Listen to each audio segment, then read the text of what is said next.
L'astrologie ne peut pas se passer d'avoir une dialectique entre le fixe et le mobile. Barbault a tout misé sur le mobile, c'est-à-dire qu'il n'y a que des aspects entre planètes. Il n'y a pas de considération sur le zodiaque, sur les rapports entre le passage des planètes dans le zodiaque, ça l'intéresse pas, ou plus.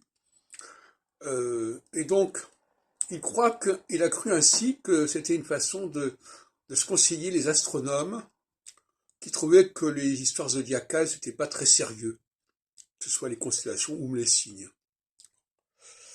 Mais de cette façon-là, il a cassé ce qu'on appellerait l'étalon or de l'astrologie, c'est-à-dire justement le fait que les planètes, il faut les situer par rapport au zodiaque, et notamment par rapport aux équinoxes et aux solstices, et tout ce qui va autour. Donc il a fait ce pari de s'en passer, de dépasser ce stade-là, et à mon avis, c'est une erreur historique majeure qu'il faut corriger dès à présent. Le problème de Roger Eke, c'est qu'il n'a pas de point de départ. Enfin, il a un point de départ qui se situe à des milliers d'années dans le passé. Enfin, il n'a pas de structure claire et nette des périodes. D'ailleurs, Barbault non plus, puisque lui, il a simplement des moments où les planètes sont concentrées, moments où elles sont dispersées. Et d'ailleurs, entre parenthèses, il comprend pas qu'il y a un axe conjonction-opposition qu'il faut respecter. Et donc, là non plus, le seul point de départ, c'est la conjonction. Voilà. Donc, pour Barbault, la conjonction, c'est l'élément sacré. Donc, tout ce qui est conjonction est fondamental.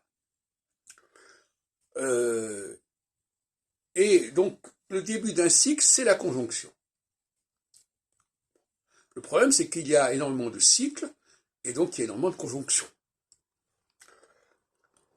Alors pour moi, le début d'un cycle, c'est la conjonction de Saturne avec l'axe équinoxial solsticial, ou si on préfère, l'axe qui fait pendant à cet axe-là. C'est quand même simple, ça. Et là, les périodes sont égales, alors que les configurations entre planètes créent des périodes tout à fait inégales, de toute façon. Et sans parler du fait qu'elles interfèrent les unes avec les autres. Bon, dans une sorte de polyplanétarisme pléthorique, inflationniste, etc. Donc là, en fait, de nécessité-vertu, on se prive tout simplement du repérage zodiacal, du repérage équinoxial, pour commencer. Et en ce sens-là, la théorie des aires précessionnelles met en avant, en tout cas, le point vernal, qui est le point équinoxial, c'est déjà quelque chose. Et j'ai construit mon travail sur l'astrologie selon Saturne autour du point vernal, je le rappelle, ce qu'il aurait oublié. Et donc il faut revenir au point vernal, il faut revenir au point vernal, il faut revenir au point qui est opposé au point vernal, il faut revenir aux points qui sont au carré avec le point vernal, et là on a une structure quaternaire tout à fait valable, qui va découper le cycle de Saturne en période de 7 ans, et donc créer des phases qu'on pourrait appeler septennales.